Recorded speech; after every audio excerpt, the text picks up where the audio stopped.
Good morning. So there's been a lot of concern about what to do to get ready for this storm. So I guess we're expecting, 6 to 12 inches or something here in Delaware. New York, where I came from, and am jealous that they're the ones that are getting the dustings. In fact, the storm that was supposed to hit them that's hitting us, was supposed to then hit them or whatever. I just got the updated report. Might be like an inch to 2 inches for them, and we're still supposed to get hit.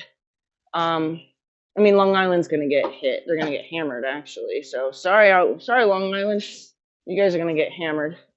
But there's a lot of questions about like, what do we do to get ready for the storm? Well,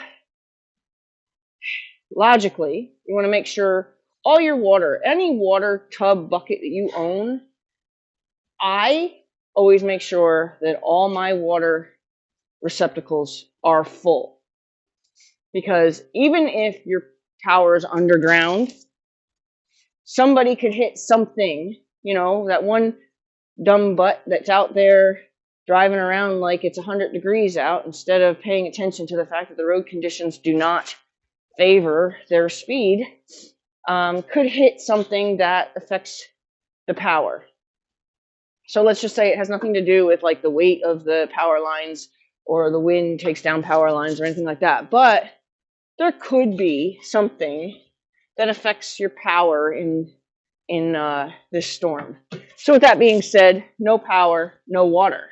If you don't have a generator, you're going to really wish that either you knew somebody who did, so you can go and fill up, water buckets at their house or whatever, or you're going to wish you had filled water buckets. So what I do is I make sure that all my water buckets in my barn, you always have spares over the years, some that you wouldn't like necessarily have your horses drink out of anymore because they're just not pretty anymore, but they certainly hold water, and you can pour from them into their water buckets you like or whatever, you know what I'm saying?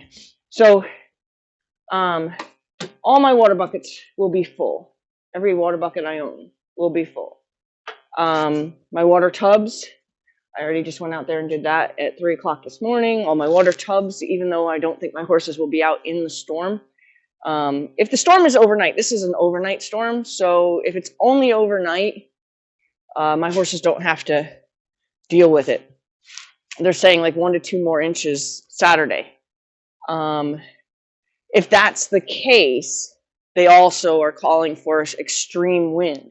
So that's where today, get together with some people, whatever. If you don't have a regular procedure of keeping your sheds clean and your horses use your sheds as a bathroom, I strongly suggest gather a group of people together and get all your sheds clean. Because, what is this saying? Move back to improve focus. Okay, I'm far enough back. You can see me, right?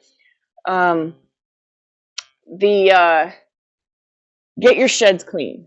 Because if your horses are like some of mine, and they like will literally move around their manure piles in their stall like they're landmines, and won't dare even like accidentally touch one, that's a horse that's not going in your shed even in a wicked storm. Okay, so making sure that you don't have a platform of manure in your sheds would be smart for this storm. If you have horses, so let's just say you have an outdoor herd and you have horses that are always banished from the shed, that's a horse you need to look out for in this storm. This storm's supposed to have 50-mile-an-hour winds. That horse needs to be able to get out of that wind, especially considering it's supposed to drop a heavy 6 to 12 inches. But it's supposed to be like a heavy storm. That horse needs to be able to get out of the elements somehow. So if that horse can be moved someplace where there's another shelter he can not be challenged for, if that horse can be brought into the barn, if that horse does have a buddy, I would move him and his buddy to another location so that there's not panic amongst the herd because you just moved a horse that's not normally away from the herd. Even though they don't want him in the shed, they're going to be worried about where he went. Or he's going to be worried about, and he won't stand in the shed either because he's going to be worried about where he went. But making sure that horse especially is maybe has an extra waterproof layer on, whether it's, doubling up on 2 sheets over a blanket. I always do a waterproof sheet over a midweight blanket. So that way when they come in, they're still dry. And yet they don't have a heavy blanket that's wet. Does that make sense? I don't know.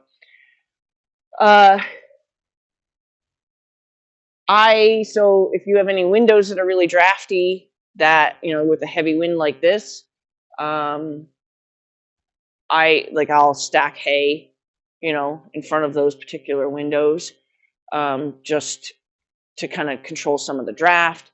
I'll anchor some of my doors onto, like this door back here, almost like breeze with the wind.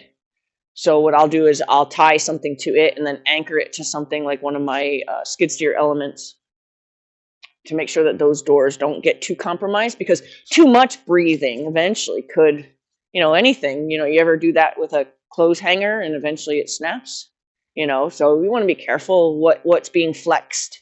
So tie down anything that's going to flex a lot in 50-mile-an-hour wind.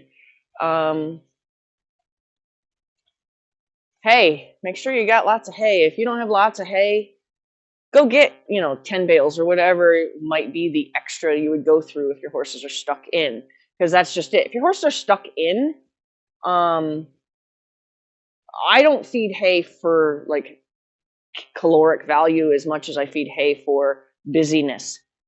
A horse that's not busy is a horse that's destructive.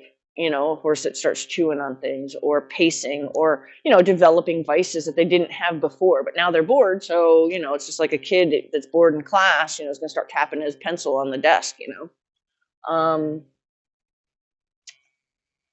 That's pretty much, you're just going to have to basically suck it up and see what happens. But, make sure all your doors are secure. Anything that flexes in the wind, try to anchor those things so that they don't take too much flex for too long. Water buckets, all your water buckets, it's consumable product, so to speak. So what's wrong with having a bunch of water buckets you didn't have to use?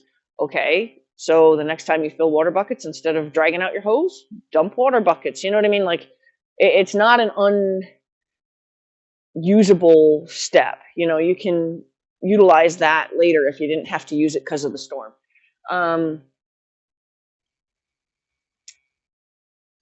The sheds, again, access to the sheds, cleaning out your sheds, making sure that the horses can get in your sheds, and horses that might otherwise not want to get in your sheds can get in your sheds.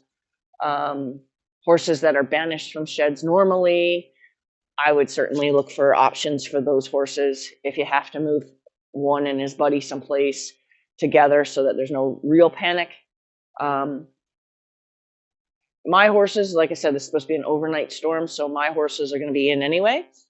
I don't have horses that live outside, so I really can't say too much more other than you got to at least make sure that what shelter you provide, they have actual access to, clean access to, and then again, whatever water buckets you have, wherever you have to store them, if you have to store them in your mud room, whatever, if you only have,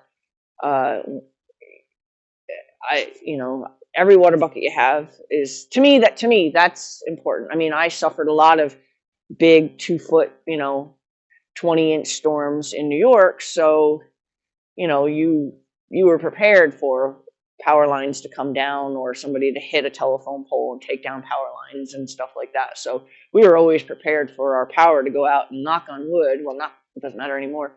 I got lucky. I probably lost power 3 times in 15 years. So that's not too bad at that barn.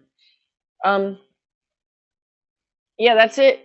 Have your equipment full of fuel. If you're going to be using your equipment, do all that stuff now. Think of would I rather get it done tonight when I'm not going to be trekking through, a foot of snow? Anything that you would rather do without the additional worry of trekking through snow, get it all done tonight. That's it. That's all I got. I know I'm repeating myself, so at this point, I'm not going to say anything else.